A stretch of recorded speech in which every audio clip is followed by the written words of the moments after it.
Well, thank you very much. And today I'm signing an executive order to ensure that the federal government lives by a very simple rule: hire American. We've been doing it at a level that hasn't been done maybe ever. I'll also be taking firm disciplinary action against the leadership of the Tennessee Valley Authority, which has sadly and cruelly betrayed American workers. And we have some of those great American workers with us at the table. This is the cabinet room, and it's an honor to have you in the cabinet room and being at the Oval Office. We're joined by the Vice President, Congressman Tim Burchett, who's doing a fantastic job in the state of Tennessee, Secretary of Labor Eugene Scalia, Acting Deputy Secretary of Homeland Security Ken Cuccinelli. Where's Ken? Hi, Ken. I didn't see you down there. That's great. Doing a great job. Quiet as usual. Keeping you busy, right? We're keeping you busy, Ken. Recently, the CEO of the Tennessee Valley Authority, Jeffrey Liash, made a disastrous and heartless decision. The TVA announced that it would lay off over 200 American workers and replace them with cheaper foreign workers brought in from overseas. The Tennessee Valley Authority leadership then ordered the American workers to train their foreign replacements, rubbing salt in their very open wounds. So we're going to bring in workers. They're going to be foreign workers, and people from Tennessee and some other states right around it are going to train them what to do and how to do it. It doesn't work that way. As we speak, we're finalizing H-1B regulations so that no American worker is replaced ever again. H-1Bs should be used for top, highly paid talent to create American jobs, not as inexpensive labor program to destroy American jobs.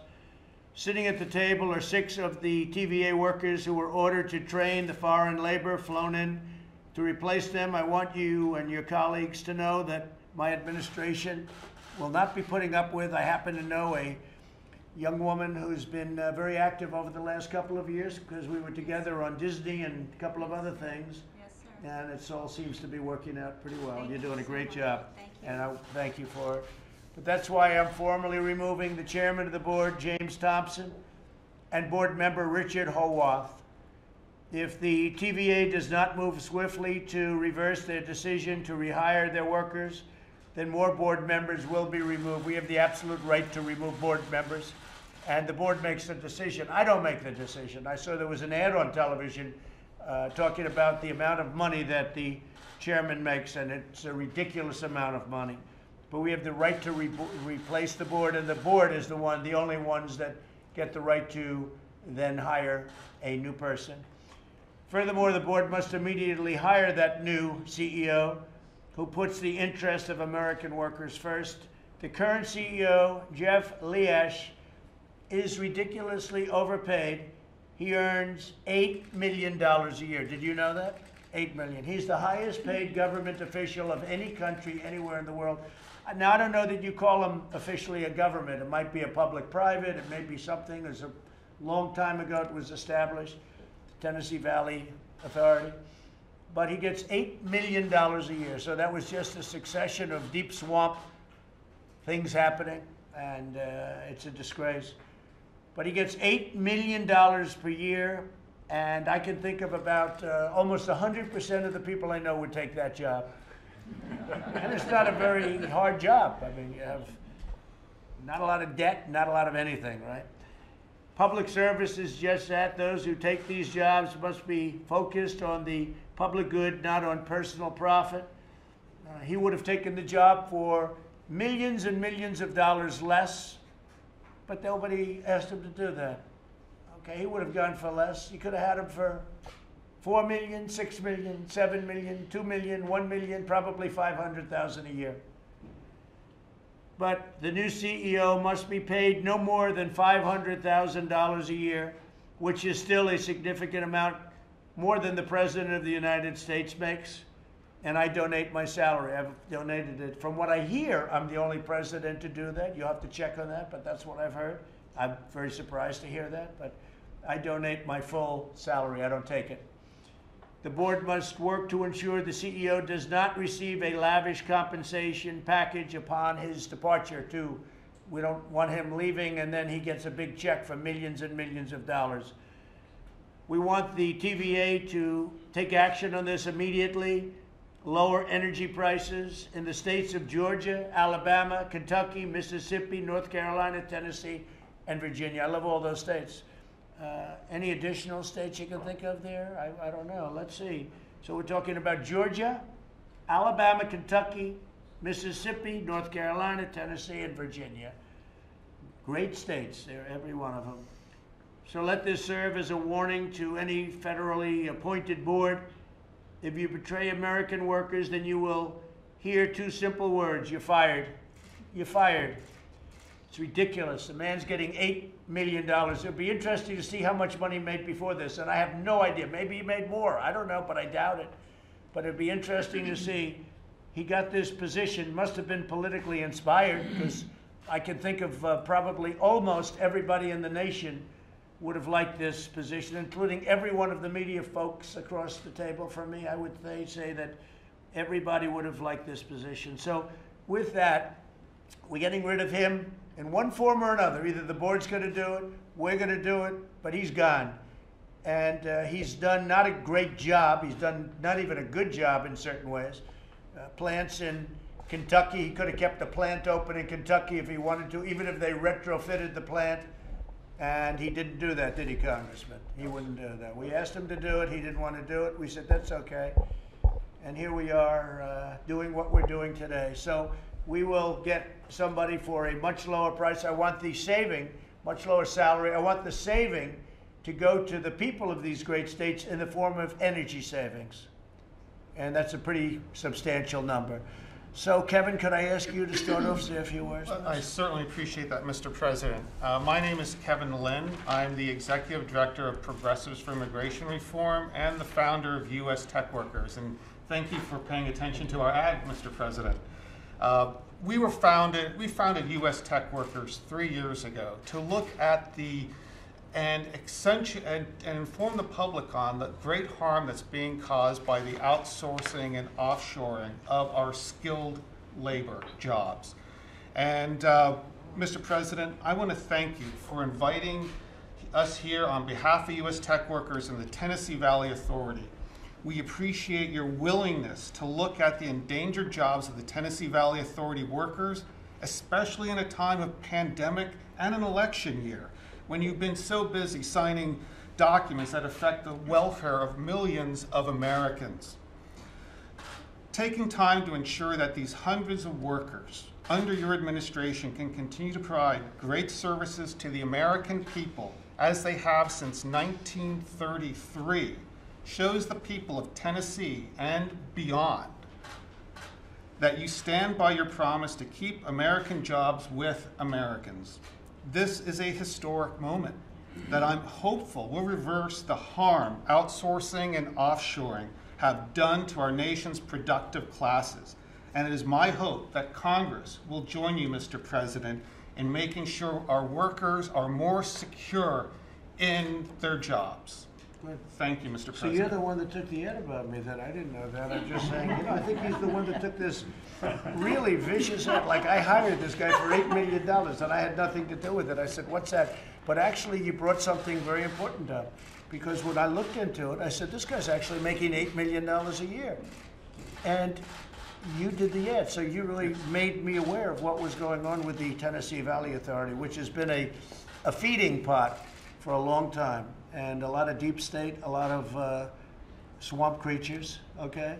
So that's it. So we're going to make that. I see. So I think now you realize that it wasn't about me. I hope you now realize. I do realize that, Mr. President. But if I can, I accept your apology. In full disclosure, Mr. President, when we sat down with the Davis Agency constructing the ad, Right. They said, "Who's your audience?" And I said, "Just one person. He's the only one Smart. that would do this, and he's the only one that can come to the aid of these workers in the Tennessee Valley The only Authority." one that guts to do it. And that's guts to do it. Absolutely. You want? I'll tell you though. I have to say, Kevin, the ad was very appropriate, and while it has nothing to do with me, I can do things with respect to the board, and ultimately the board controls that decision. This is a very, very old authority, done in the 1933, Yeah, Mr. so President. it was done during the FDR days. And it's been, you know, it's been getting crazier and crazier just over the years, and they have basically nobody watching over them, and the board isn't watching over. You see this happening in public companies also. You see it happening a lot.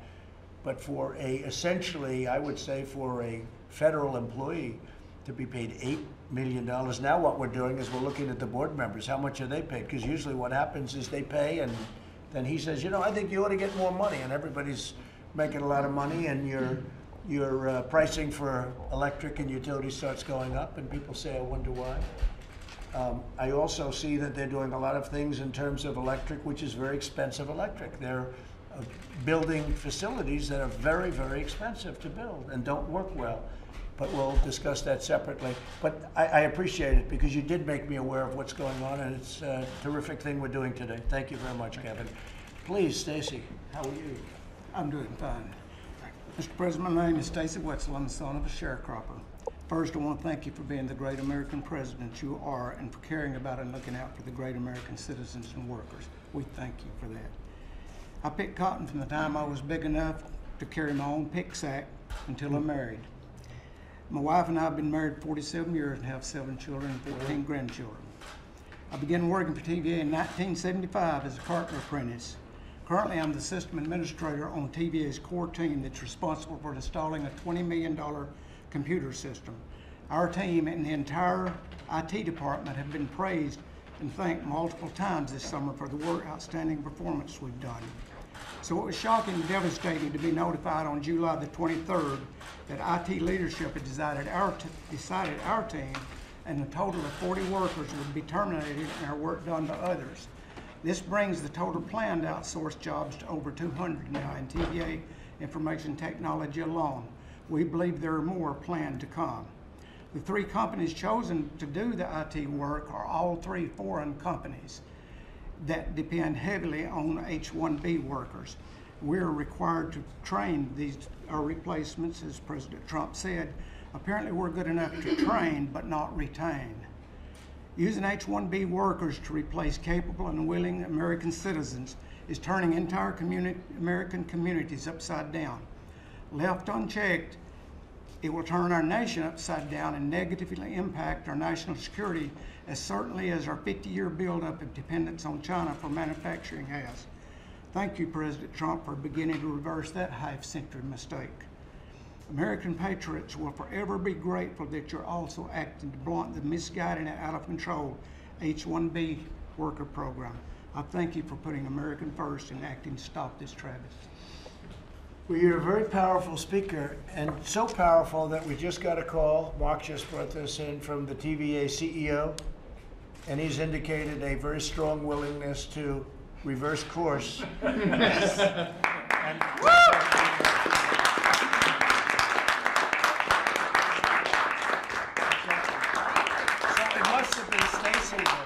I think Stacy did a much better job than me. I mean, you're talking, and all of a sudden I get the note. So he's looking to change course and reverse it, and that's good. Now, maybe he'll take a major cut in salary, too. That'll be phase 2, right? So we'll take a look at that, and maybe you'll start looking at that on behalf of everybody. Gratis, right? Your group? That's great, isn't it? Yeah, I mean, TVA told me while we were in this process of working on behalf of the workers, I'm the union president, IFPD Engineering Association, they told me it's going to take a message, a stop order from the president in order to keep us from moving forward. And I said, I'm working on that. So you did a good job. Everybody in this room did a good job. I appreciate you, and, sir. And Congressman, you have my endorsement. Thank you, Mr. Okay, you had it anyway, but you have it now. It's a great job. The only congressman in the room. I tell you, Tim, great job. But that's only phase 1. Phase 2 is, a man shouldn't be paid $8 million a year to run a thing that's pretty easy to run, in all fairness. It's not like he built it. He didn't build it. He went there, and he's been there, and he gets a lot of money, and it shouldn't be. $500,000 is a lot of money, right? Yes, sir. And I'm willing to say he gets paid more money than I do. I don't care. Yes, but, you know, it shouldn't happen. So that's a start. That's a start. And I think we should find out what board members make, okay? Because I can almost guarantee you they're paid heavily. Congratulations, Stacy. Really good. Please, go ahead. Yes, sir, Mr. President. Thank you. My name is David Littlejohn. I am a soon-to-be father. This November, my wife will be giving birth to my first child. I am I'm the son of a long line of military men and women, so I was born with a heart of service. And with that, I love to serve the people of the Valley. I was told July 23rd that I would be sent home and to be training a contractor from a H-1B dependent contract company. Now, I'm shaking right now because... You're doing great. Thank you. You had a big victory already. Yes, sir. I'm shaking right now because this really impacts me and my wife and my unborn child. And I greatly appreciate everyone here to support us. I appreciate it, and thank you very much. And you'll see what happens. It's going to be very quick, too. Thank you. Thank you. Wendy, please. Yeah, I'm Wendy Turner, and thank you for having us here. I've been a software engineer at TVA for 19 years, so I'm going to change my comments a little. I was coming in to say, you know, for the first time in 19 years, I didn't know what was going to happen to me and my kids, and I also take care of my mom, what we were going to do going forward. So, And everybody felt this way in Tennessee Valley Authority then, I guess, right? If you do, you've been there for 19 years. So everyone had to feel this way, like there's been a big feeling of doubt, right? Yeah. That's a terrible thing. You mean they're waiting for it to happen to them? Yeah, and I've been training since June. I've been training our replacements from a company that relies on. You've been training people? Yes, sir. And so, did they lay you off yet, or are you not sure? I got my notice in June that we would be laid off September 1st. So you're training people to take your job at whatever, right? They told And us where are to the be, people from that you're training? all over the place. Everything's done Are remotely. they from other countries? They're here on the soil now. I don't know their status as far as. Because with Disney, they were from other countries, right? Go ahead. Yeah, so I don't know. I know Accenture is replacing our group, and I know they rely heavily on H-1B workers, but I don't know for sure where everyone is. Okay, well, we'll make sure that things work out for the three of them because they're brave to be here, actually, Sarah. So you'll check that out, right? Let's see that they get their jobs back. Because I hear you're great workers. I mean, I said I want people, but I also want people that are really good workers that did a great job. Because, you know, people can be let go, should be able to, if they're not doing a good job. I'm all for that. I'll bet you are. But I said I want people that really do a great job and were unfairly let go. Right, Tim? That's, to me, very important. Thank you very much, Wendy. We'll see what happens, okay? We're going to push it hard. Chuck, please. Mr. President and Mr. Vice President, I recognize how busy your schedule is, and I sincerely appreciate your time today, okay? I'm Chuck Chudovskis. Basically, I've had the opportunity to work with a really technically competent people in the Tennessee Valley for 7 years, okay? It's been a great experience. I have a degree in electrical engineering, 45 years of valuable industrial experience, and I'm a certified security professional here, okay? Working with the people in the Tennessee Valley, how I learned just how important the Tennessee Valley is to 11 million people in 7 different states, okay, and how it basically impacts their lives is absolutely significant. And that is the reason that I'm really here today. TVA basically has the capability to produce 35 billion watts of power. Okay, they have 17,000 lines of high voltage transmission. How does that compare to other big utilities, would you say? It definitely ranks right in the top of them. There's no question about it, and very significant. Tennessee Valley is part of the Southeastern Reliability Corporation, and it's obviously one of the biggest players in that area. Yes, very big. That's a lot. Very significant in that respect here, okay? And in essence here, as a consequence of that, they also basically support 35 dams that produce power from 29 to do flood control. Just a couple of years ago, they were able to reduce billions of dollars of potential damage by managing their rivers correctly in that case. Right. They have 3 major power plants, a nuclear What's power your plant. biggest dam? What's the big dam? Probably would be Chickamauga or huh? Great. There's the expert right there. Glad you referred to the expert. But the bottom line of it, as a consequence of this, is a very important player not only in the southeast region, but basically nationally. okay? And today, the TVA receives hundreds, if not thousands, of potential attacks, cyber attacks, testing its networking, right? It's imperative to have experienced, knowledgeable employees to handle that situation, Right. okay? And a fine example of this, and I just kind of, you know, it's a little bit humorous, but the great power outage in 2003 Right. was affected by a software glitch, okay, that impacted and shut down Manhattan for 24 hours. I remember that very well. I thought you might be related, or familiar with that. So, as a consequence, it just really points to the significance of having qualified, vetted people with proper I agree. clearances dedicated to that job. I agree. okay? That wouldn't happen with you, would it, huh? Wouldn't happen. Thank you very much. I appreciate it, Chair. And then just very quickly, two other quick points. Basically, this outsourcing agreement could impact the Tennessee Valley. Has always said our goals are to provide energy, economic development, and protect the environment. This particular outsourcing agreement could impact the valley by $88 million to these local economies here. And for the individuals that are in there, not only may they lose their primary income, but they may consequently have insurance costs that basically reflect a 300% to 400% increase for these families and how they manage it. Yeah. And I'd You're like- gonna lose people, and you're firing people that are, they live in Tennessee, and they live in Georgia, and they live in the other states that I mentioned, and it's not a fair situation. Go ahead. Let's go, Chuck. Final point. The effort here to make America great again, okay, reflects the fact that we need to take into repatriate manufacturing companies to take and spend our monies domestically and support the domestic product. How can we justify spending these millions of dollars for one particular consulting firm, $15 million to Who's the consulting firm? Well, that would be Capgemini. You spend $15 million a year on a consulting firm? Well, this was We just found another nugget of gold. JD, Sarah doesn't care about that one, but that's it. I care about. You spend $15 million to one consulting firm. It's not consulting. That's one of the companies they're picking up, and it's Capgemini, and that's 15 million just for that one company. How many are there? Like There's Capgemini, CGI, Accenture, and Tech Systems that TVA and they're is. paying tremendous amounts of money. And our workers are more than capable. They're very political people. You know, it's a very political group of people you just mentioned. Really? Not I just to know me. that.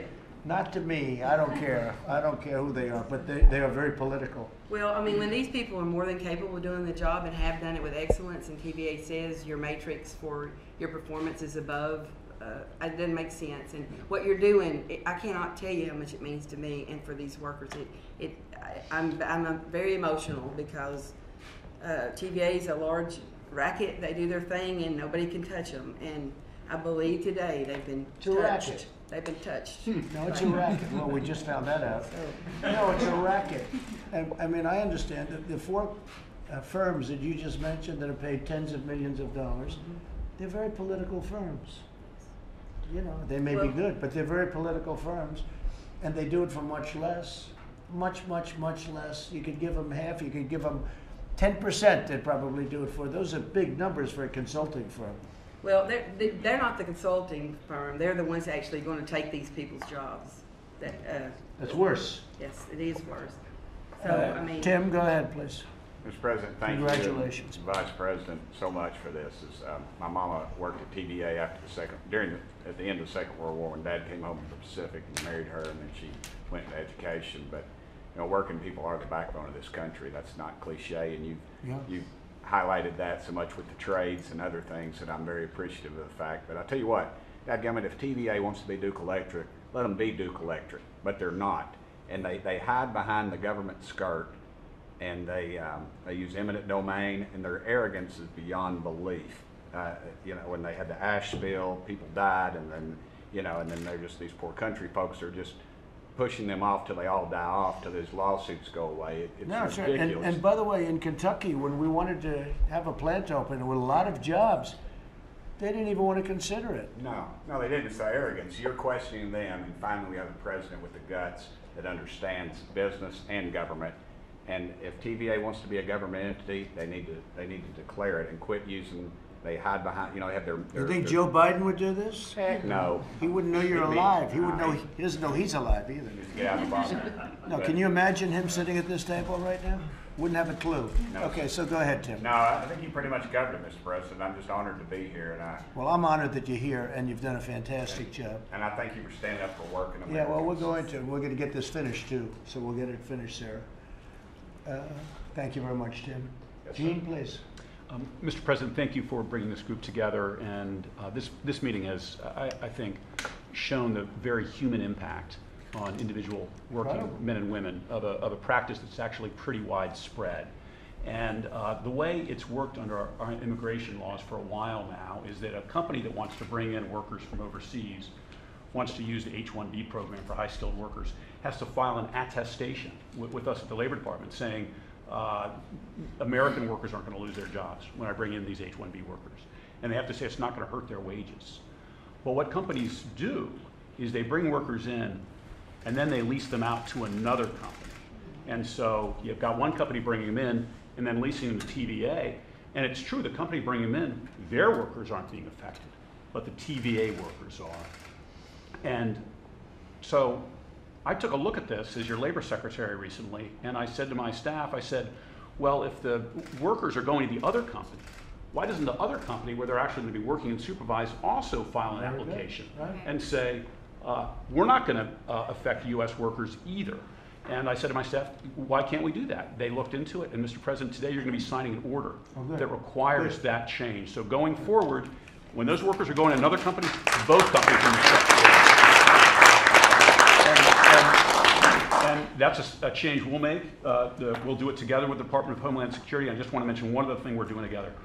For more than 15 years, the Secretary of Labor has had the authority to initiate an investigation of abuse of the H-1B program when he or she finds reasonable cause. That has never been done. That authority has never been used. But again, we signed a memo of understanding on Friday with the Department of Homeland Security that'll change that too. They're going to now share information they have, which I can then use to bring cases when we're finding the program. Very good. You can find a lot. Thank you very much. Thank you, and thank you for this order today. Thank you. Thank you very much. Right, Stace, right? You like that? You like that? We'll take it. Linda, please, go ahead. Well, thank you, Mr. President, for meeting with us today. The concern you show for American workers is greatly appreciated. And my mother made me promise to tell you that Alabama loves and appreciates your leadership. I love Alabama. So, just a promise to my mother made. My name is Linda Mcdonald. I've lived in Northeast Alabama my entire life. My goal was to work at TVA. That was my American dream. After years of sacrifice and hard work, I achieved that goal. I've been working for TVA for 7 years now. And in that role, I got to see every day. So that was like an ambition of yours to work someday for TVA? Correct. And you finally got there? I did. So what's happening? Well, June 30th, we were told that we would be outsourced to another company with... All right. Yeah. So here I am faced all these with... consulting firms making $10, $15 million a year. Yeah, I feel like And the man that heads it making $8 million a year, right? Go ahead. I feel like my American dream was being stolen from me. Yeah. And given to someone else. So, I just think... Is that the way you view it? Given to somebody else? It is. Yeah. It was taken from me. It's a very and given interesting to way of someone viewing it, right? else. So, I thank you for listening to us because it felt for so long like no one was even listening to us. So thank you very much. Well, I've been hearing about it for a long time. When I was running, I met Sarah, and we worked on the Disney situation. But that was a long time ago, but you know, this has been happening for a while, so we're taking care of it. Thank you very much. Thank you, Linda. Let's see what happens. You may be very pleasantly surprised, okay? I hope so. Thank you. Jonathan, please. Well, thank you for your time. Thank you. My name is Jonathan Hicks. I'm from a large family, and we've had three members of our family who have served in the U.S. military. I grew up in Tennessee, or around the Knoxville area, and started my career at TVA in 2001 as an IT intern. as soon as I graduated, I got a full-time job there, and I've been there for 19 years. I've been. That was a big deal, right? It was Yes. working because there's a great prestige to that. Yes, sir. Yeah, Yes, that's I've, terrific. I've spent my time there working for river operations for their group and helping them, have programs, mostly in-house solutions to be able to manage the river and the river systems. I was told in June, early June, that I would be training replacements, that I would be receiving my RIF notice in September, and that the workers that I've been training, there's been 5 or plus that I've been training for my one position, and at least 4 of those seem to be H-1B type workers. I guess there's a concern with the kind of stuff that we do, at least for the river operations, and that they're generating a significant amount of power out of all of these dams. And is this something that we want to turn over, this knowledge, this ability to control these dams, and whether it be generation, whether it be floodgates, and hand it over to corporations that aren't in the U.S., to workers that aren't necessarily in the U.S. doing this work? Are you there now? Are you? Well, I've been put on non-work status. I'm still employed and still getting a paycheck until September 1st. But what happens in September 1st? Well, I've been relieved of my job duties, but September 1st. And you trained people to take your job? Yes. So you worked with people to take your job? Yes. You've taught them like almost everything you know, but plenty, right? Maybe Well, not. I think Maybe you held back a couple of secrets, but well, you did. I think there's a learning curve, and there's for the knowledge that they do there for river operations. I think it takes several years of understanding the job in order to be able to do this. The people that are taking over the job have never dealt with utilities. They've never dealt with power generation. They've never dealt with any kind of water management or hydro generation. And so to say that they're ready to go is a misstatement. So. Well, let's see how it works out, Jonathan. I think you're going to be in very good shape. Okay, I have a prediction. Thank you. Thank you, Jonathan. Please. I'm so honored to be here. Honored to have you. My name is Renee McKenzie, and I actually work for the Engineering Association as an advocate for these IT employees and for other white-collar workers. But I've worked really closely with the IT professionals at TVA with all of this that has been going on. I've had to witness the anguish of the different employees that are performing these knowledge transfers on the software and the applications that they actually custom built themselves. So many TVA employees have been there from the beginning of their careers. So to actually witness what's happening to them being replaced by these non-Americans is very difficult. But I think one of the hardest things to witness is what TVA is actually doing to themselves. I mean, their mission is about bringing economic development to the Tennessee Valley, and to be taking that, taking our economy and just giving it outside of the United States. It's just it's unbelievable, because of what they stand for and what they were built for was to come out And of you see them economic. going outside of the United States, not just here. Right. You Well, see if you look at these companies are based outside of the United States. So, so when they're getting their millions of dollars, I mean, it's going to France. It's really going to. I think one of them is India, Canada, and Ireland. Mm-hmm. So yes, our dollars are going to them. Unbelievable. And they get us in many other ways too, but we're stopping it, as you notice. Yes. That's very interesting. So you would say France, India, Ireland, Canada, who else? That's the main groups right there. Those four Right. countries. A lot of the work is being outsourced to those. All these firms H-1B visa dependent, and 70% of H-1B visa workers in the United States come from one country, namely India. And, Mr. President, I worry too about it, the national security. Yes. We're during a pandemic, people are out of work, and our electric grid could be put in the hands of folks that maybe their loyalty isn't to this great country, and that bothers me. You know, with TVA, more so than most companies, you're right. You're talking about controlling all of that energy and power. You're right. You're right about that, Tim. It was a very good statement. Anything else? Just it again. It's such an honor to be in your It's my presence. honor. It's my great honor. Do you know the man next to you is Ken Cuccinelli, a legend? Look, and I tend to be very He's quiet. a legend in his own mind. Ken's done a fantastic job on the border. Unbelievable job on the border. And you might just tell us for a couple of seconds while we have the media here. I'm sure they'll report it very accurately, how well we're doing on the border, and then maybe get on to make a statement, because I know you've been working with Gene and everybody very hard. Yes, and Secretary Scalia really covered the partnership between DHS and the Department of Labor to solve this problem. You're solving it forcefully today for these folks. Certainly putting the ball in motion to do that, and what our two agencies at your direction from June are going to do is solve this permanently, so that we never have to see this happen again. But on the border, we're seeing success with your leadership with Mexico and the Northern Triangle countries. The relationships you helped us forge last year in 2019 are bearing fruit at the border during a very difficult time with the coronavirus, and that task force, of course, led by the Vice President, and the ability since March to enforce the public health order there has changed the nature of our ability to protect the border. There are still people getting away, more than we would like. But last year they were running to us. This year they're running from us at the border.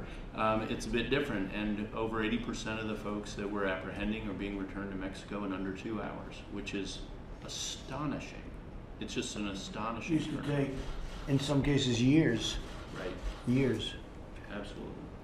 It's been incredible what's happened at the border. And I think the wall is helping you quite a bit, right? And we have now about almost 71 miles of wall. Everywhere that new system is put in place, the Border Patrol agents are just universal in their praise for both their safety and the way it impedes illegal traffic. Not just people, but drugs as well, and so forth. So extremely effective, and it's going up faster and faster and faster.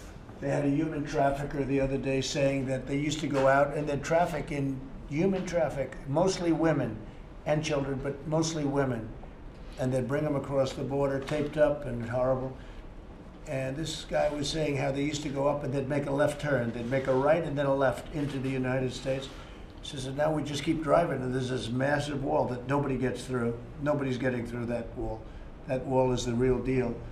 And it's steel, concrete, and everything else, and lots of cameras all over it. That's right. And drones on top of it.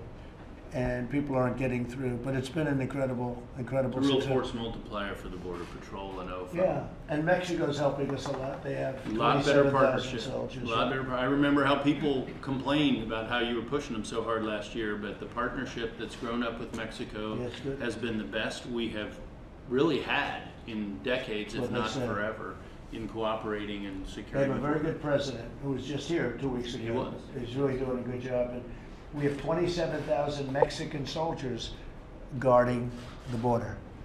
And they don't play games. They don't play games. It's been pretty amazing. The numbers are way, way down.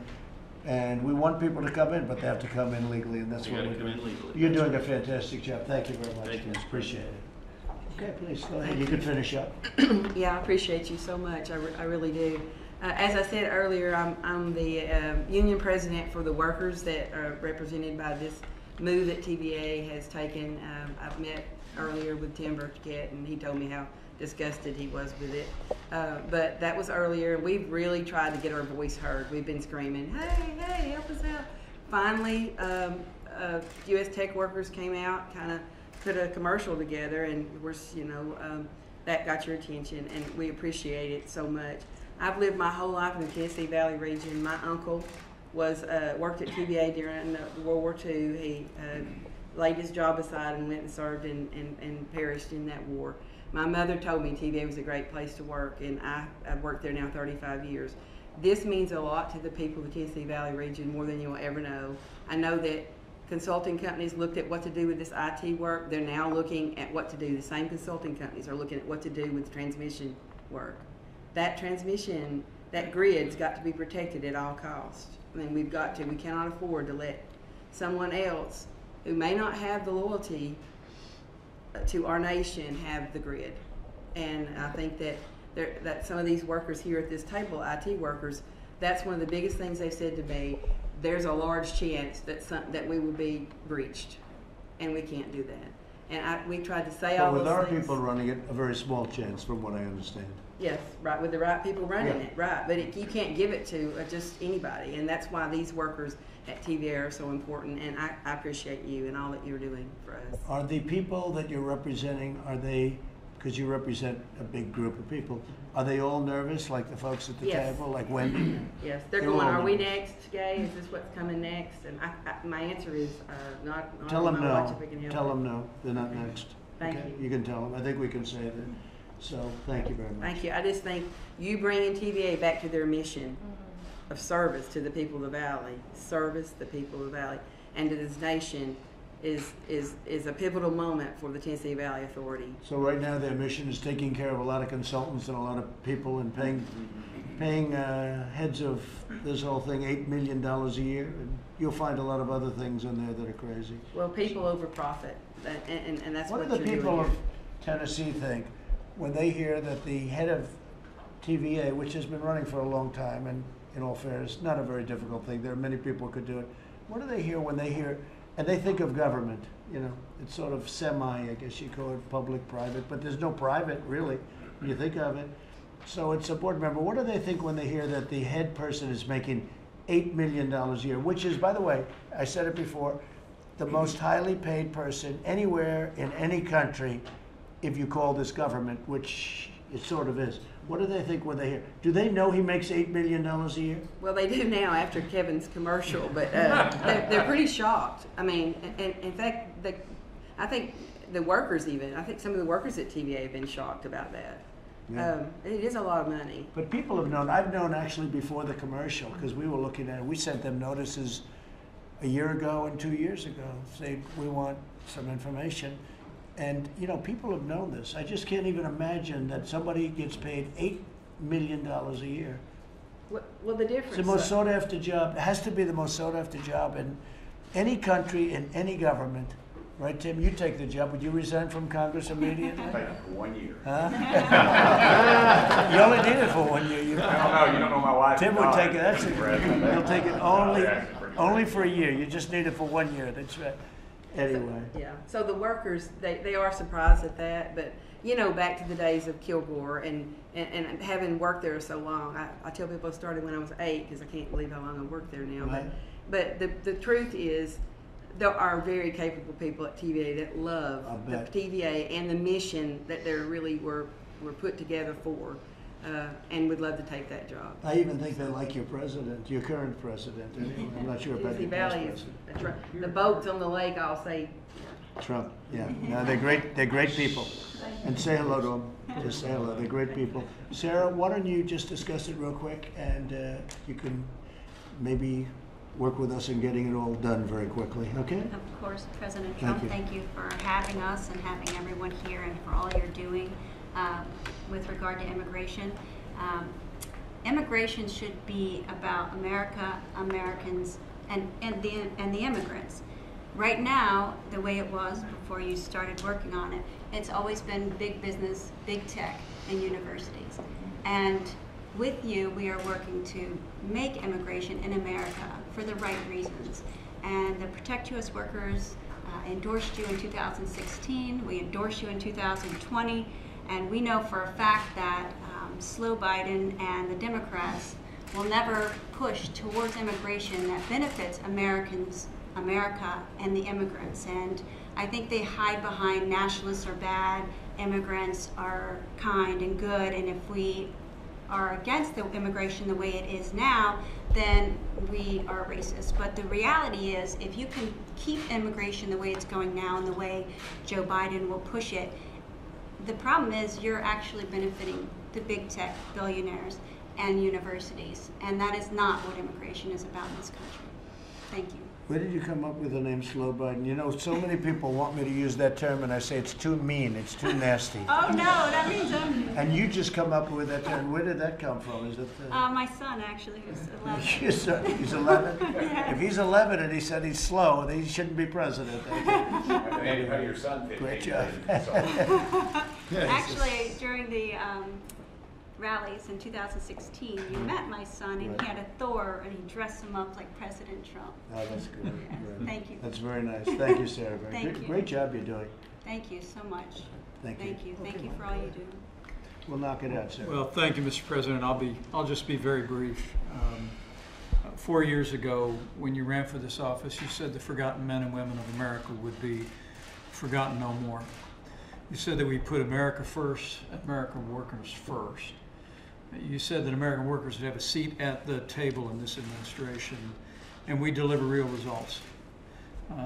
And today we see all of that happen right in front of us because of your leadership. Indicated during this meeting that the TVA is going to reverse course on their plan to use H-1B visa workers to replace hardworking Americans. And I can see the gratitude and the emotion on faces around the room, Mr. President, and the gratitude that these people feel, and all of those that will be reading about this and hearing about this in the days ahead.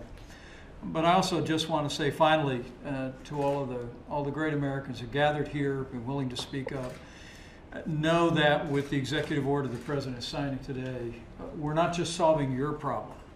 What the President's committing to today is to end the abuse of our worker visa program once and for all, and pulling together multiple agencies to do that. And I want to promise you that you've not only gone out and been a champion for fellow workers at TVA, but you've been champions for American workers all across this country. And I know I speak on behalf of the President and our whole administration when I thank you. Thank you for stepping up for American workers and making it possible for this President to keep one more promise to working Americans. God bless you.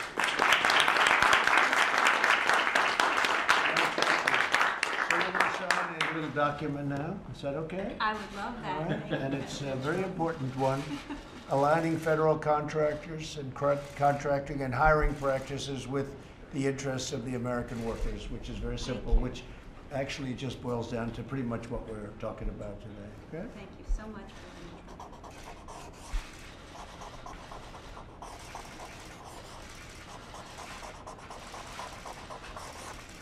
We give that to Sarah because she was there Thank very you early. so much. I have to give one to you. You got us moving here. That's good. Thank you, Mr. President. Will you pass these around the table, Mike? We'll just pass them on that side. We'll pass them on this side. Anyone that doesn't get it. I don't think one. So here we are. Yeah, I'll get you one, Tim. Don't worry. I'll let you. You got it? So thank you very much, everybody.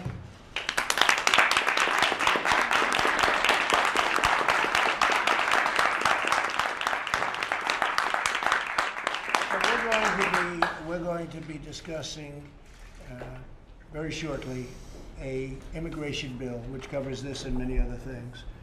It'll be a very, very comprehensive bill. It's a word that some people love and some people hate, but it'll be very comprehensive only in the sense that it'll cover just about everything. It'll be based on merit. It will be, it'll cover territory that nobody would have thought could have ever been agreed to.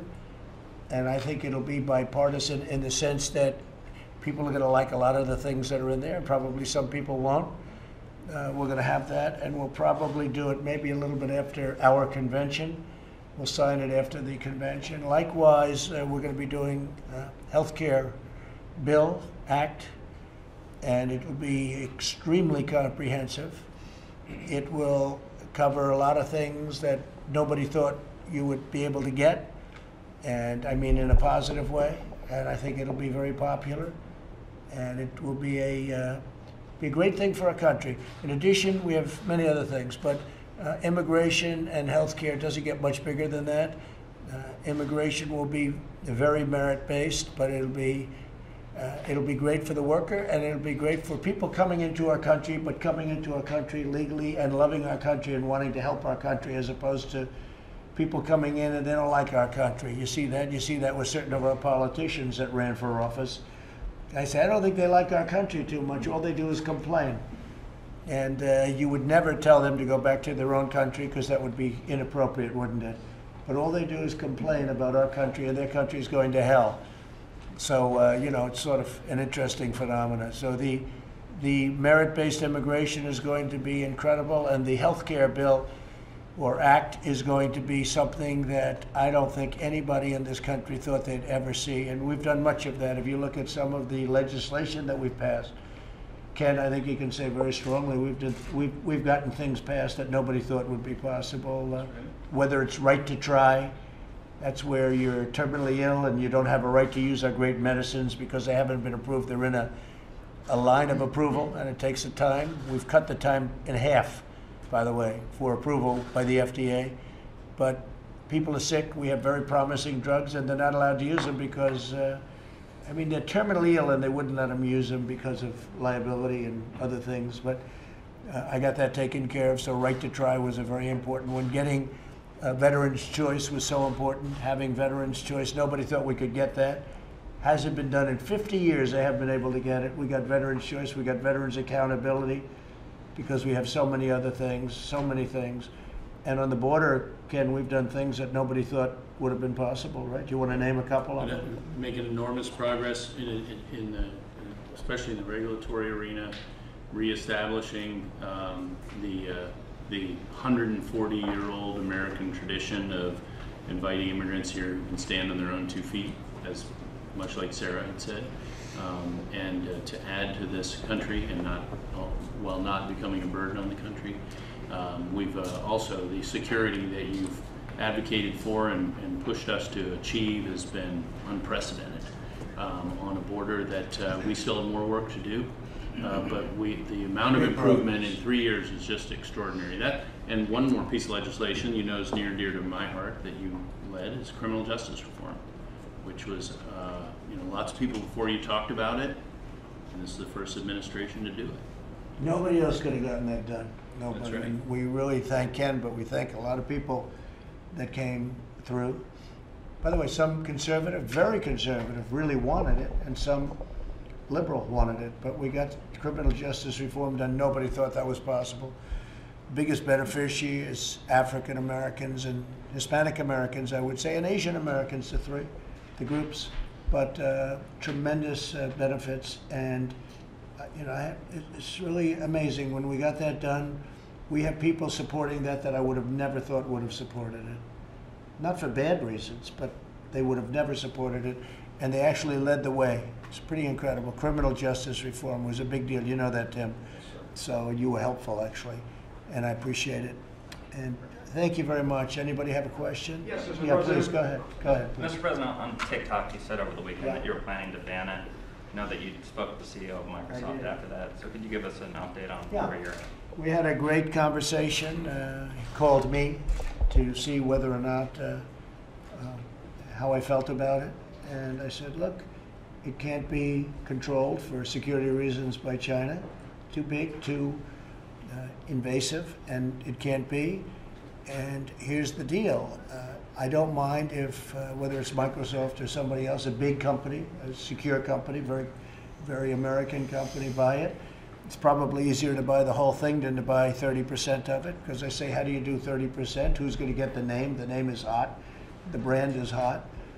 And who's going to get the name? How do you do that if it's owned by two different companies? So my personal opinion was you're probably better off buying the whole thing rather than buying 30% of it. I think buying 30% is complicated.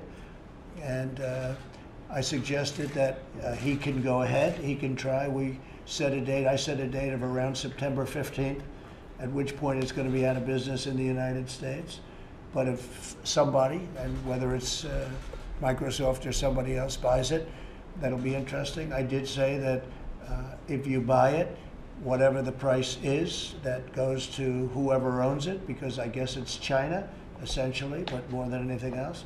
I said a very substantial portion of that price is going to have to come into the Treasury of the United States, because we're making it possible for this deal to happen. Right now, they don't have any rights unless we give it to them. So if we're going to give them the rights, then it has to come into this country. It's a little bit like the landlord-tenant.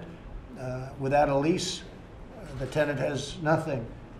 So they pay what's called key money, or they pay something, but the United States should be reimbursed or should be paid a substantial amount of money, because without the United States they don't have anything, at least having to do with the 30%. So I told him that. I think we're going to have, maybe a deal is going to be made. It's a great asset. It's a great asset, but it's not a great asset in the United States unless they have the approval of the United States. So it'll close down on September 15th unless Microsoft or somebody else is able to buy it and work out a deal, an appropriate deal, so the Treasury of the, really the Treasury, I guess you would say, of the United States gets a lot of money, a lot of money. Okay? Mr. President, can you explain why so many of the public health experts on the coronavirus task force are contradicting you on things like why the virus is so widespread in this country, on the efficacy of hydroxychloroquine? Why are so many of these people on your task force contradicting you? Well, I think we're doing a great job. I think we're doing great on vaccines. We're doing great on therapeutics. You'll be seeing that very soon. I think we're, when you look at a map, this is a map of the, I've sort of shown that around a little bit, but that's, the red is the area of most concern. It's a pretty recent map of the country, and there's a lot of people that in a lot of areas that have gotten very, better very fast. Hydroxy has tremendous support, but politically it's toxic because I supported it. If they would have said, do not use hydroxychloroquine under any circumstances, they would have come out and they would have said it's a great thing. Many doctors have come out strongly in favor of it. They want it very badly. It's a great malaria drug. So for many years, let me finish my answer. So for many years, it's, I guess 60 years, it's been a malaria drug, very successful, as you know. And it's been also a drug for lupus. And it's caused no trouble, virtually nothing in terms of causing people to get sick or having problems with anything. You add the zinc and you add the zithromycin, the Z-Pak as they call it, and it's been very, I happen to take it myself. The threesome, I took it myself for a period of 2 weeks. I had no problem. I had no problem whatsoever, and importantly, I didn't test positive. That's very nice. Okay, I'm very happy about that. Negative, and so that's the story. It's very highly thought of. Interestingly, a great doctor, from what I understand, a great doctor from Yale, feels very strongly about hydroxychloroquine. The Ford Clinic in Michigan came out with a very, very powerful paper saying it's very good. Many other, in France, as you know, they came out with a very positive statement. Many individual doctors have come out with very positive statements. I will tell you that if I was surrounded by people, as I was at the time, the reason I took it, we had some people that were relatively near me that tested positive. And I took it for that reason, just because I've heard good things. But Fauci says it doesn't work. Joao says it doesn't work. I don't agree with Fauci. They're on your task force. I don't agree with Fauci. Look, Fauci didn't want, and I like him, I get along with him actually great, but he didn't want to ban people from China from coming into the country, and I overrode him, and I did the right thing. He was saying face masks are no good a short while ago, so it doesn't mean he's a bad person, because he's not. He's a good person. I like him. But we disagree on things. We disagree on things. Now, I will say this. We've done an amazing job with ventilators. We're supplying the world with ventilators. Ventilators are very hard, very expensive, very hard to make, very complex, very complicated machines, very expensive. Hold it. The U.S. have so many deaths. Hold it. The U.S. has so many deaths compared to so many countries around the world. Fake news, CNN, hold it. We have done a great job in this country. We haven't been given, and not me, I'm not talking about me, Vice President, the task force, have not been given the kind of credit. If you look, countries all over the world are exploding right now. People that you said were doing a wonderful job, so wonderful. But right now, take a look at the countries that are exploding. You have Italy back, you have Spain back, you have France back, you have Germany back. You have a lot of countries, and that's not to knock them. It is a very delicate, very contagious disease. It was released by China. It should never have been allowed to release. There was the source where you could have stopped it. And they did stop it from going into China, although now they say that China is having a lot of problems. Moscow in Russia is having tremendous problems. What China unleashed was a very, very sad situation. With all of that being understood, the United States has done an amazing job, a great job, and you're going to see that because we have vaccines and we have therapeutics coming very soon. Yeah, go ahead. Mr. President, why are you not involved directly in negotiations with Capitol Hill? I am. The fact that I'm not over there with Crazy Nancy? No, I'm totally involved. I'm totally involved. And we're going to be doing some things that are very good because we don't think that look, what Chuck Schumer wants more than anybody, and I would say Nancy Pelosi would be second, they want to bail out cities and states that have done a bad job over a long period of time. Nothing to do with coronavirus or China virus or whatever you want to call it. They want to bail out cities and states. They want bailout money. They want $1 trillion in bailout money. And a lot of people don't want to do that because we don't think it's right. The Democrats have run some very bad states and some very, very bad cities. And a lot of people don't want to give them $1 trillion to reward them for doing a bad job. If you look at some of the states, I won't insult anybody by naming those states, but you know what they are. They want bailout money. They're not interested in the people. They're not interested in unemployment. They're not interested in evictions, which is a big deal, the evictions. They want to evict. A lot of people are going to be evicted. But I'm going to stop it because I'll do it myself if I have to. I have a lot of powers with respect to executive orders, and we're looking at that very seriously right now. But what the Democrats want, they're slow rolling it, and all they're really interested in is bailout money to bail out radical left governors and radical left mayors like in Portland and places that are so badly run. Chicago, New York City, you see what's going on over there. Bail out cities and states who have been poorly run and spent a fortune doing it. They want $1 trillion, and we're really not interested in that. Okay, thank you very much, everybody. Thank you.